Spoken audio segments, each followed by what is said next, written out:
It was a humid Friday night in 1998, and I was working as a local food courier in a quiet district of Massachusetts. The streets were unusually empty for a weekend, shrouded in a thick, unnatural fog that swallowed the glow of the street lamps. Around 11:45 p.m., a strange notification popped up on my dispatch screen. It was an order for a single bag of raw meat, destined for an address that didn't appear on any of my standard city maps. Despite the uneasy feeling in my gut, I accepted the delivery, needing the extra cash for my rent. The restaurant I picked the order up from was a windowless, concrete building located in the industrial zone. The chef didn't speak. He simply handed me a heavy brown paper bag that was leaking a dark, viscous fluid. As I walked back to my car, the bag felt cold, unnaturally cold, like it had been pulled from a deep freezer. I checked the delivery address again, 104 Blackwood Lane. I had lived in this city my whole life, but I had never heard of Blackwood Lane. I started my engine, and my radio began to emit high-pitched static. Following the directions from my outdated GPS unit, I found myself driving deeper into the outskirts where the pavement turned into jagged gravel. The trees on either side of the road looked twisted and skeletal, their branches reaching out like bony fingers clawing at my windshield. The fog became so dense that I could barely see 10 feet in front of my bumper. Suddenly, my headlights flickered and dimmed, casting long, distorted shadows across the path.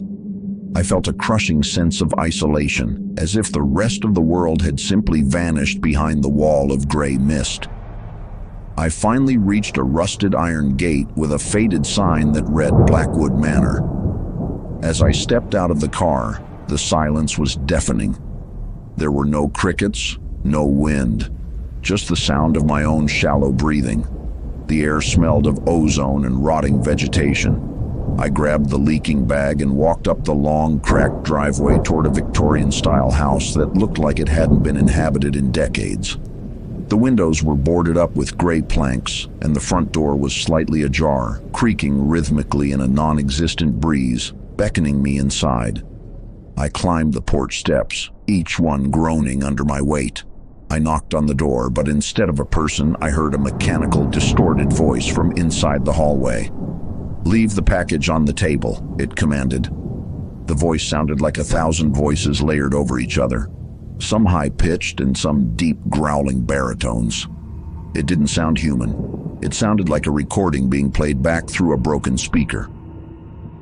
I hesitated, my hand trembling as I pushed the door open just enough to see a flickering light at the end of the dark corridor.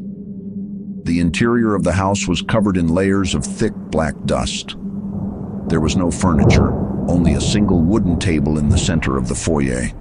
On the table sat an old analog television set, showing nothing but white static.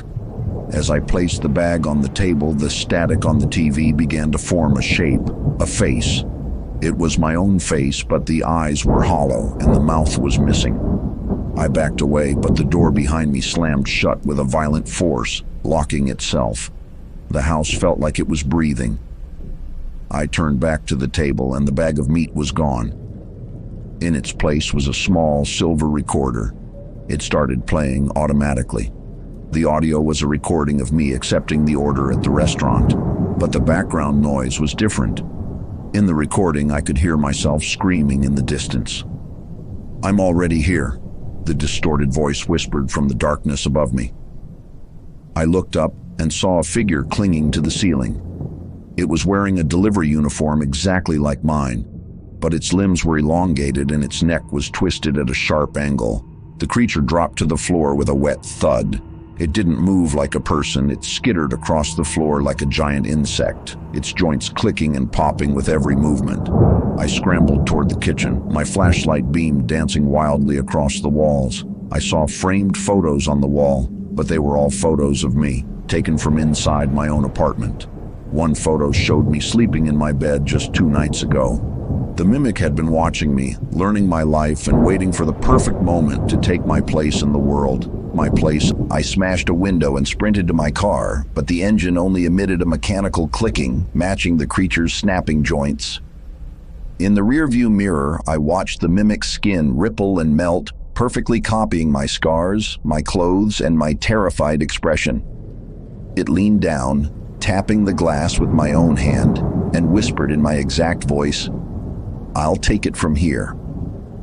I watched in frozen horror as my double drove away into the fog, heading toward my home and my family, leaving me discarded in this gray, forgotten dimension of flickering static. Trapped in the woods, I found an abandoned truck filled with delivery logs. Every single entry bore my name. As the world dissolved into low-resolution pixels, I realized I was becoming part of an analog archive, a ghost trapped in a discarded VHS tape. The raw meat in my bag was all that remained of my physical form.